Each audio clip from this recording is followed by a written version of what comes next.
Oh, another tip, when you're lifting the Playfield, don't lose this spacer in behind the captive ball because it is a pain in the friggin' ass to fish it out of there. I'm Mike Dimas, and this is Pinball Shenanigans.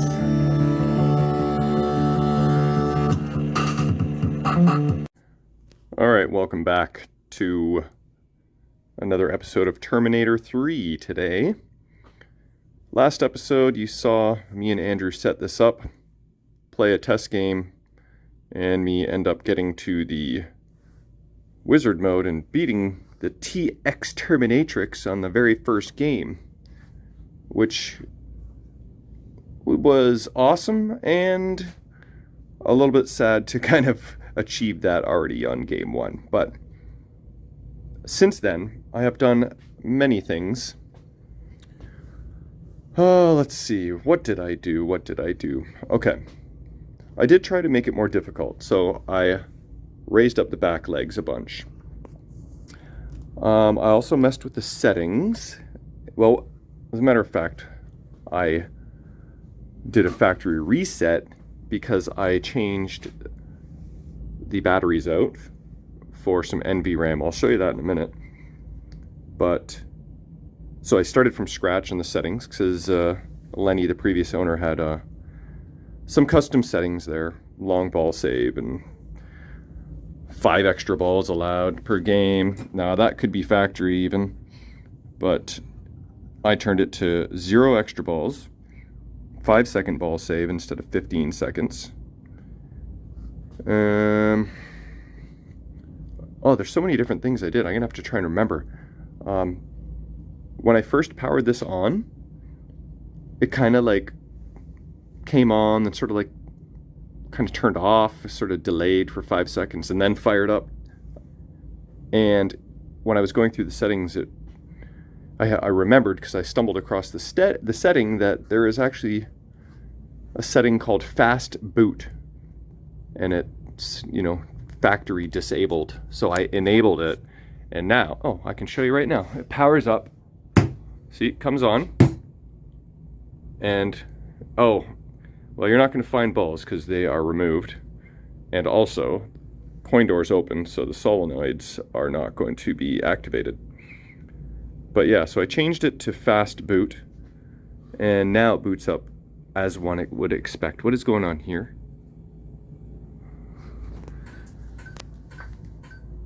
Oh, please check tech report. Portals something or other. Okay, so we're booted up. What is going on here? Why are both of these wires both these lugs are, oh, I see, it's just a long piece of shrink tube that comes down and around and out the bottom. I thought they were like jumpered together there for a second. That freaked me out. Look at this. We got like 2 sets of springs going on here. The more I look at this thing, the more issues I find. Okay, we have to put that on the list too. So that is the auto launch spring. I started making a list. So we have to add that on. Auto launch spring situation. Okay, so one thing I did, I'll try and remember everything, is I got rid of all the blue and red general illumination light bulbs in the back box. I didn't even notice how many there were until I removed the back glass, and there were quite a few red and blues. Like that whole area was blue or red, I forget, but I removed a number of them, maybe say 8 or 10 different colored bulbs, and I put in all cool white LEDs, and then I changed just the white LEDs in the RPG for blue. Now I may go to red. I was kind of toying with either blue or red, and I ended up going with blue just to see what it was like. It's kind of cool, but I might end up going with red after all. So I'll be doing the same for all this blue and all the rest of the blue general illumination. There's like white there, but then you got blue here, you got white here and here, but then you got blue here and here. Oh, and then white down here. Okay, so it's just kind of like from here up. Can you see all that bluey redness? I'm going to go to all natural white. So what else did I do? Here, give me a second and I'll take you into the back box. Okay, here's actually what the RPG looks like. This motor here moves up and down. Actually, this wheel just spins around like so. And that's your RPG mech. Pretty simple, but very effective. At some point I may take off this plexi and clean underneath it. 1, 2, 3, 4, 5, 6, 7, 8, 9, 10, 12 screws, 10 or 12 screws. But it is just a little bit foggy under here. So it'd be kind of nice to clean that.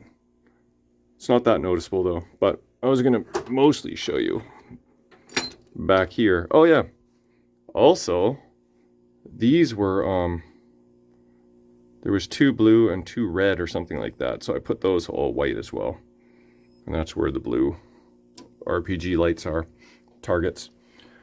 Okay, so batteries have been removed, and then NVRAM was installed. Actually, I'm going to take you to the NVRAM site just for fun, in case you ever need to NVRAM something. In case you need to RAM something, go to this website. Here we are. Let's turn off the flash. Let's do this. Pinatech. I just always Google NVRAM pinball, and it takes me here. And then you go to, scroll down to board set. Sega White Star is what T3 is, and then click on see picture. It tells you where the RAM location is, U212, and it tells you that the difficulty of installing it is easy. Click on see picture, and then shows you the board. There is where the old battery pack is, and then it shows you right there. That's where the NVRAM goes. So this one, fortunately, is socketed, so it's plug and play. Had a couple NVRAMs in stock. This is just a cheap Chinese one, but it works, and popped out the old chip that was in there, popped that in. That did the factory reset by doing so. And then I also took note and photos of the ROM chip, 3.01. And then we got sound, more voice. Oh, and display chip, I should check that too. That's gonna be back here. Can we read that? What does that say? Come on. Okay, forget about that. I'll deal with that later, but I just want to make sure I have the most up-to-date, best current code. And I just sent photos of this to Dave still at pinballrom.com, and he can confirm for me if I've got the best software running. So also I got thinking, when I bought this machine, Lenny said that occasionally the machine either didn't power up or reset on him, and he said, oh, there it is. See that? I just reset it. Okay, cool. Well, obviously there's something funky going on here. Got 2 green wires going into a light green wire going into this connector. I don't know what this is. That I'll have to look at, see if that's, like, why would there be a little jumper there? Doesn't make any sense. But I think what I'm going to do is probably... Look at this. This whole connector has been redone. It's a Molex connector. It's not IDC like this guy here. So that's already been redone. But it's something is obviously not going very well. Let's pull on the screen wire. See if we can get it to reset. It doesn't feel in there very good. Yeah, there we go. No, I didn't. But I bet you I can get it to reset again if I fudge with that. Is it this? It's right here? Alright, well I'm pretty sure that was an official reset. Yeah, it was. So, I'm going to repin this probably. And dig in behind here and make sure that is tidied up. I'm pretty sure this is on my list, so I don't need to write that down. But it would be nice to see if I can get it to reset again. Pull on these individual wires. Oh, look! Look at this. That's really fishy. See those two wires going into that one connector there? That is definitely suspect. Anyway, I'll deal with that later. And also at one point when I was messing with the game, like, I don't know, turning it on and off and doing bulbs or whatever it was, the display didn't work. Like, the machine powered up, but I had no display, so I just reseated the display, ribbon cables and connectors, and it came back on, so maybe it was just the connector. Hopefully that doesn't happen again. If it does, I'll track it down. Pretty clean back here overall. We'll give it a quick vac. Okay, so when Ray and I were playing, a tech alert popped up on the display, and I wrote it down, I think. VUK error 14, it said. Oh yeah, I remember. I'm going to check all the fuses, make sure they're all the proper values. Because Ray, on his T3, something was fused incorrectly, and it caused, I believe it was his RPG coil to burn up. Or something. But yeah, there was a way overamped fuse in there. So I'm going to double check, make sure that doesn't happen to me.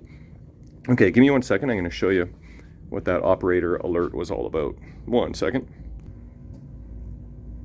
Okay, so there are two VUKs in the game.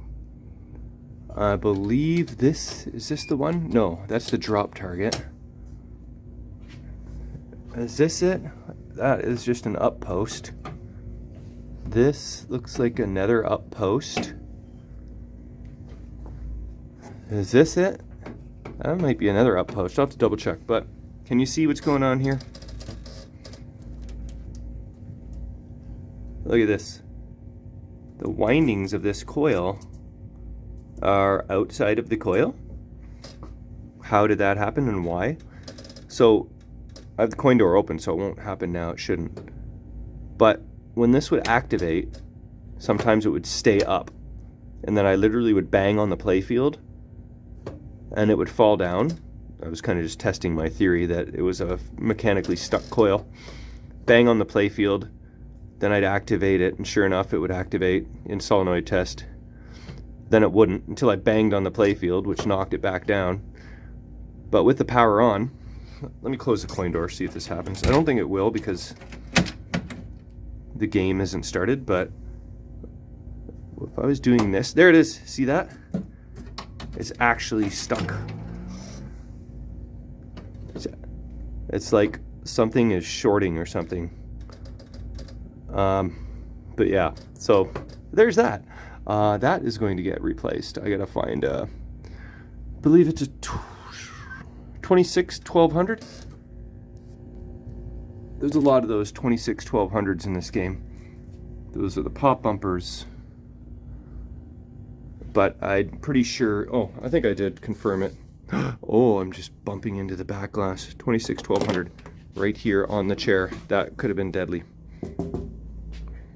Just to translate, really, but okay, what else did I have? I was wondering if the up post was working correctly, because this gate here I thought that I'm gonna have to check some gameplay footage, but when you initially plunge the ball, I don't know if the ball is ever supposed to come through that gate and into the pop bumpers. It like sometimes looks like it almost makes it into there, but doesn't quite. So I just gotta figure out how that's supposed to function and make sure it's doing what it's supposed to be doing. And what else do we got? Redo the connector for power, yeah. Clean RPG targets and plastic. Feeding the pops, VUK error, check all fuses. White water ball stuck at top. Yeah, I think I fixed that. Ball got stuck a couple times, but why are you on my T3 list? And then the auto launch spring. So I'm gonna work on a couple of these things. LEDs, solenoids, plunger. What is going on here? That's an end of stroke switch wiring. What's it say? Lower? Okay. I obviously haven't thoroughly investigated the underside of the Playfield yet. What is this? More electrical tape. Oh man. The more I look, the more I find.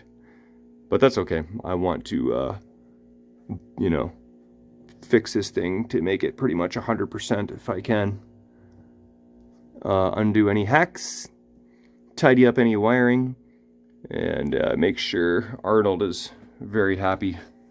Why is there a hole here? Huh? Was this socket moved from over here to down here for some reason? It's fun to investigate.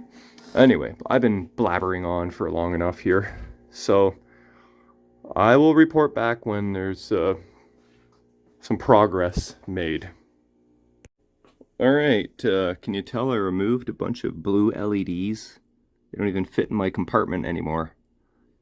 And I didn't actually remove any reds from the Playfield. There really weren't any, except for the lane guides, which were fine. But I'm cleaned out of natural white, so time to place an order. And blue 555s, running low on those. Okay, so take a look at this. Ah, doesn't that look nice? There's some glare from the back box LEDs. Ignore that, but so much brighter now. You can see. I made an executive decision as well. There was a post here. It was about this high. And there was a spotlight on it. It was facing that way, the wrong way. And it was just one of these guys. And its goal was to shine light on the TX. And kind of like this is supposed to shine light on Arnold. But in the age of LEDs, I deemed it unnecessary. Especially when you got all of those LEDs in the back box.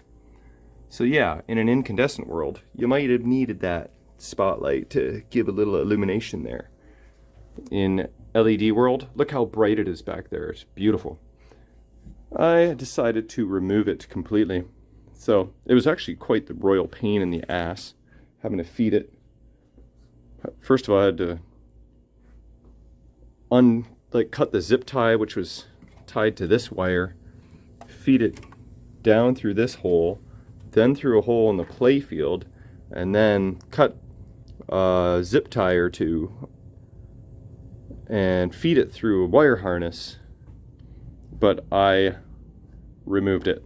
So all for the sake of one bulb. We've got this 2-foot wire connector, got this post, got this screw, got this washer, this zip tie, and this spotlight that kind of, helps reflect the incandescent light around with a broken leg.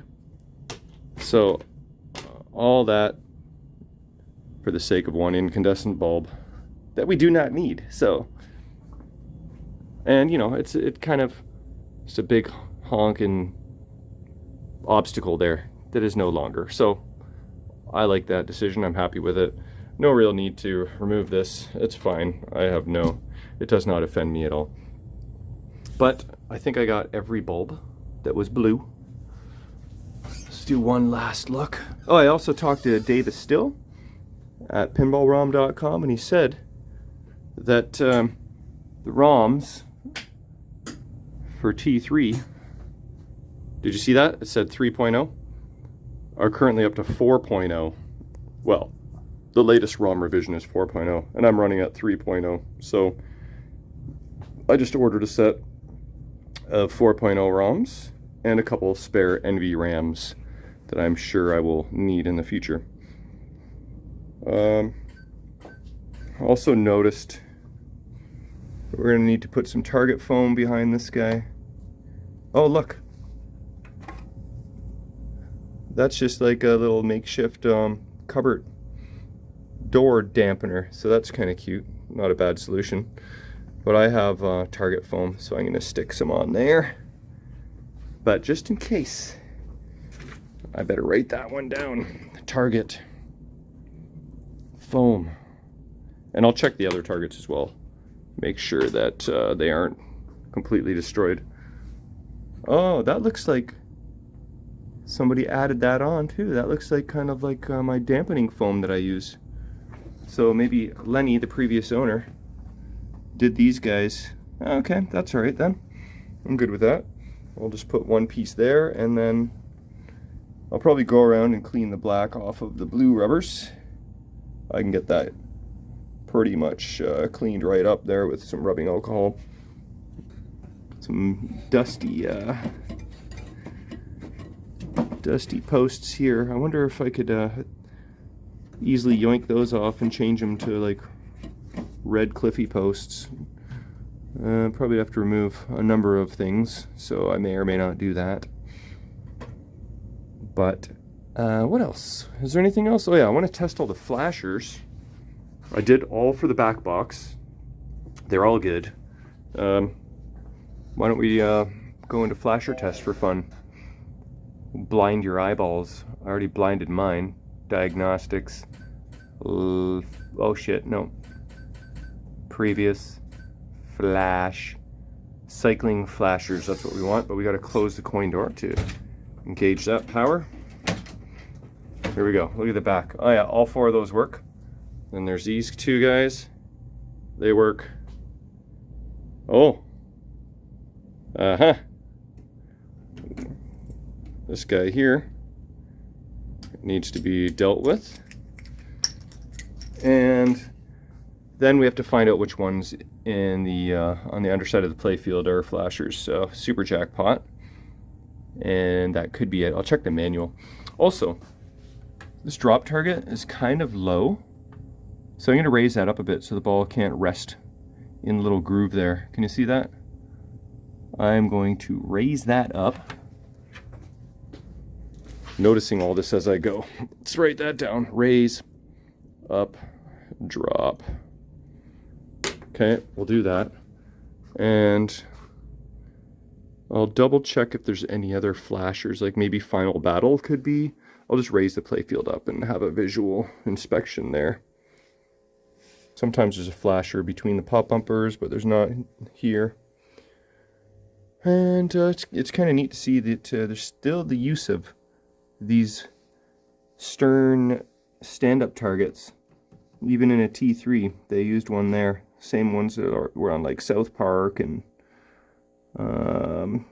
what's that game? Starship Troopers and a lot of the Stern games.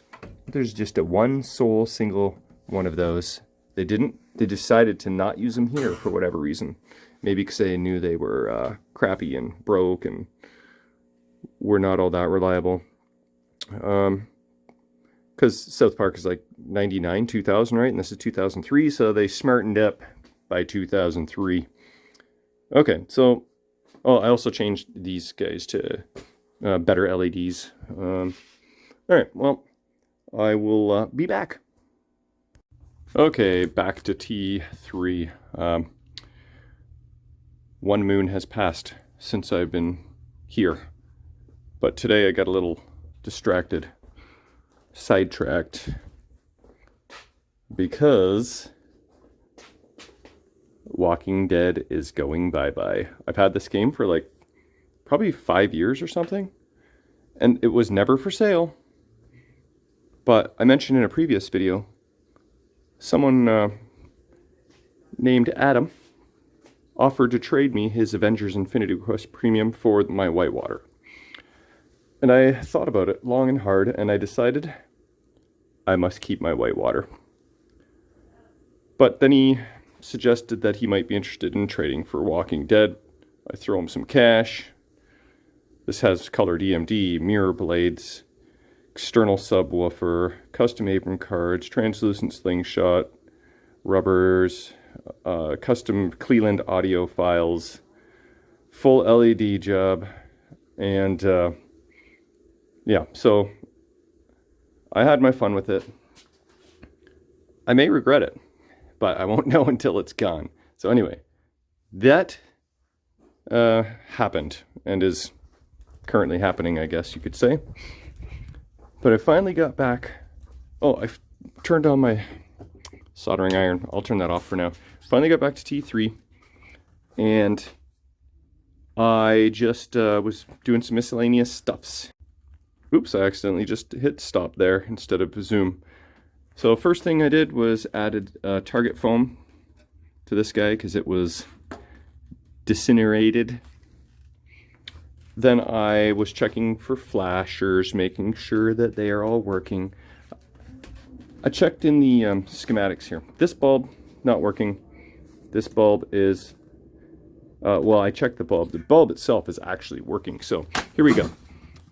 Bottom, left, and right flashers. There's 2 of them. It's controlled by Q32, which means if Q32 controls both and one is working and one isn't, Q32 is actually good. So I'm suspecting that this socket is just crap. So I'm going to test that out and see. Also, turns out that there are 2 blue flashers, one in TX head and one in TX arm. And Lenny, oh, that's kind of loose, isn't it? Shouldn't that be secured somehow a little bit better, don't you think? Maybe, maybe not. I don't see any holes anywhere. Okay, interesting. Lenny put into, that's a LED flasher in there, and I'm guessing a LED flasher in there too. They flash blue and they are pretty cool actually, so I'll leave that. And what else? Oh yeah, that's what I'm on right now. I just was looking at this again. This is a mess. This soldering job is crap. There's tape here. It's really tight. Zip tie there, more tape here. I might just go with a Molex connector there and just deal with this sad situation here. So that's up next. Okay, this thing is quite the disaster. Looks like it, I don't know why it's severed there.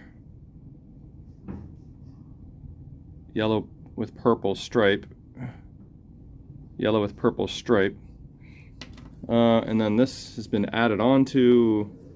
So the whole thing is just garbage. I think I'm just going to kind of make one from scratch. Yeah, that's what I think I'm going to do. So we'll see how that goes. All right, shout out to Jim Wilkes when he came to visit me the one time. He brought me all this wonderful length of colored wires, both main gauges that one would use. And it's my first time using them. So here we go. I got a yellow, I got a brown, thick gauge, thin gauge, and extended the length, of course. So I really just need a little bit of shrink tube and a 2-pin connector and pretty much done. So that is going pretty smoothly. When reaching in to grab repinning parts, watch out for these like sharp pin removal tools. They can poke you. Oh, another distraction. Dinner break. I guess this is breakfast food poutine. It looks amazing. Alright, check this out. Just went pretty smoothly. Another shout out to Jim Wilkes because he gave me this clear shrink tube. Instead of trying to use like little pieces of colored shrink tube, I just went with the clear, which is a nice long length. I did have to do it in a couple lengths because it was hard to feed such a long piece. But just a little clear shrink tube. So first time using that. Thanks again, Jim. And we got some extra length. We got some remedy of some really crappy wiring. And now I shall install that, zip tie it up, and that should be good to go. Okay, there we go, all tidied up. Soldered on. That ain't going anywhere. I didn't even need to shrink the shrink tube because it went on there nice and snug. Got a couple zip ties here locking everything into place. Cut the wires just a little bit shorter so I didn't have too much slack, but that is way better than that. Okay, next up is the flasher on the right here. I did put it in flasher test again and determine that it was intermittent, just the way I held it and squeezed it and adjusted it and messed with it. Oh, another tip, when you're lifting the Playfield, don't lose this spacer in behind the captive ball because it is a pain in the friggin' ass to fish it out of there with a pipe cleaner. I did raise up that drop target a smidge, but it still looks like it's down a bit, so I guess I have to put that back on the list. How did that drop back down? Did I even cross it off the list? Raise up, drop. Okay, still on there. Anyway, here's the flasher socket, and as I pulled it out, look, the wire broke. So that might have been the weak point all along. And again, this is pretty friggin' tight. There's not a lot of wiggle room here, so I might extend the wire a little bit because there's really no room to work with. Anyway, that should resolve that. Okay, flasher test commence here. So I extended the black wire. As you can see, I cut it back just in case it was a little crusty. And please check tech report, portals, diagnostic, tech. Okay. There's no credit dot. Anyway, I just powered on the machine so we can run flasher test here, but I think the socket might be fine. So let's find out for sure. Let's go into the service portals diagnostics. Oh, this is funny. I have to close the coin door in order to engage the power, but I can cheat and just push this in. And, oh, look at that. Boom. All right. Problem solved. Now I just gotta reattach this back where it belongs and resecure it with the few zip ties I had to cut. So maybe I'll work on the back box connector next since I'm in connector mode.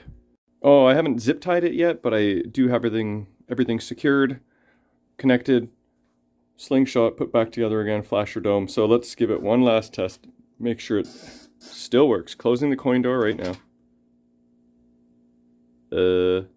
Oh, I have it on lamp test. That ain't gonna work. Previous. Flasher test. Now, closing coin door. There we go. All right. All our flashers should now be happy.